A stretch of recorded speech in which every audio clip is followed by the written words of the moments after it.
Hello friends. Today we will see the beautiful love story with the self-storytelling style. I love you dear. Please wake up. I am scared, please wake up and come with me. Hey, do you know?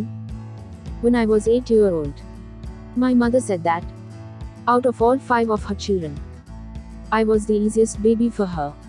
I think she was underestimate me and insult me. And I asked the reason for this. But I am not getting answer. And I hardly cried. I was confused and I was not sleep that night. Next day I told to my mother why you are told like this. And she told that I was many good thing compared with other. And I was not getting fight with others. That's the reason. So I made it easier for her. I kept doing it as I grew up. If one of my friend dropped their ice cream, I was give them my ice cream for stop making a scene. When someone had to sit in a middle seat in the bus and feeling bad, I helped to exchange with my seat.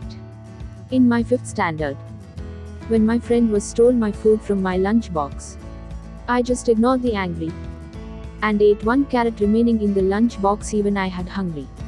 My nickname was Montanita. That means Little Mountain. Because I was never moved, never bothered, and always calm. In my 7th standard, I broke my leg while I am crossing the river. But I did not tell anyone for 3 days. I just gritted my teeth and hid the truth along until my father found me crying on the bathroom floor. He took me to the hospital and bought me a cast. Even we could not afford. And when the kids at school called me a cripple, well, you can guess what I did. Yes, I just ignored. In my high school study, my little sister was teased by some boys for her old dress. I acted like I didn't see and moved from that place. But that night, I went to her and gave my uniform skirt to my sister. She stopped getting teased. And I wore my single old pants for the rest of the year. By washing every day night. And used the same in next day. When my college maths professor was lost my test paper by his mistake and made me retake it, I just remained calm and did it again. One day, I forgot my workbook and punished by professor by walking across the campus twice. When I was walking across the campus, I just looked down at the ground. And you came up to me. I was seeing you at first time. And you offered to buy me coffee. I was sure you were making fun of me too. So I stayed quiet. Eventually, you flashed me that blinding smile and told me, I will take that calm as yes or not. Then, I think, I said about 3 words to you that first day. But I gave you my number and answered when you called. At first, I think, you just thought I was shy. But as the months went on and things got more serious, you started to get upset when I did not tell you any reply for your proposal. When I went to part-time job and started skipping my lunch to afford my textbooks. I don't tell my problems to you because I knew that it would upset you. I was right or not?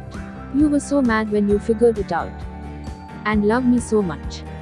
One day, you found me and told that, come here. You shout and showing money at me and told, take it. I don't need it. You know I have scholarship. And you also know my parents send me money. Take the goddamn money. You shouted with love. I just stunned there. Because I was never heard and never see these kind of love. Like my family members.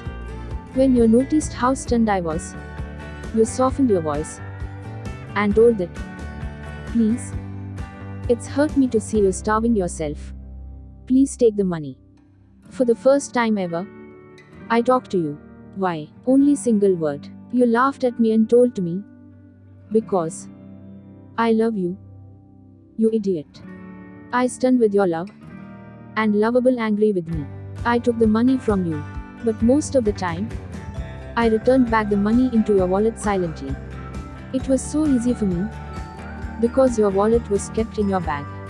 I was only did it for my self-satisfaction. For most of the time we go outside for lunch and park. But we never fight each other. Even when one of our friends tried to tell me You cheated on me. I know you are good. And I know he was lying to me. One day he was started his lying with cry. When he tried to tell me, I just told to him, please don't cry. And I also asked him, please don't speak bad things about you. That affects the friend out a bit. And he kept trying to convincing me for protecting his word. But I stayed so calm. He eventually gave up and admitted the truth and left. Later you told me, you could not believe how amazing I was to trust you so much. The truth was, I had no idea if it was truth or not. I just don't react. Because I knew, if I did it, that would not change the outcome. And I had learned that staying calm in situation like that gave me the power. In our marriage life, we had very few fights. And when you noticed, I was done your work and I love you so much. You also love me so much.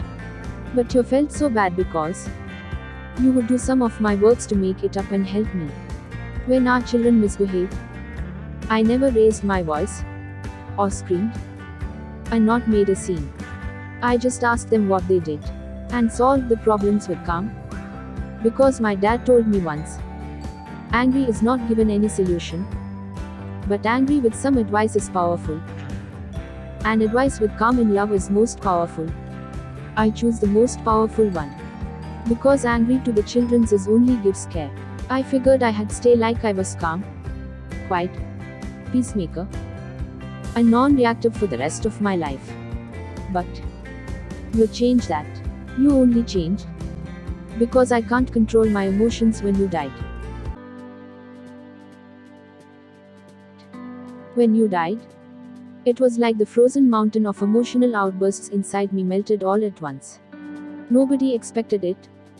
When I started screaming and crying at the funeral, my older brother tried to take me outside, and I punched him in the jaw.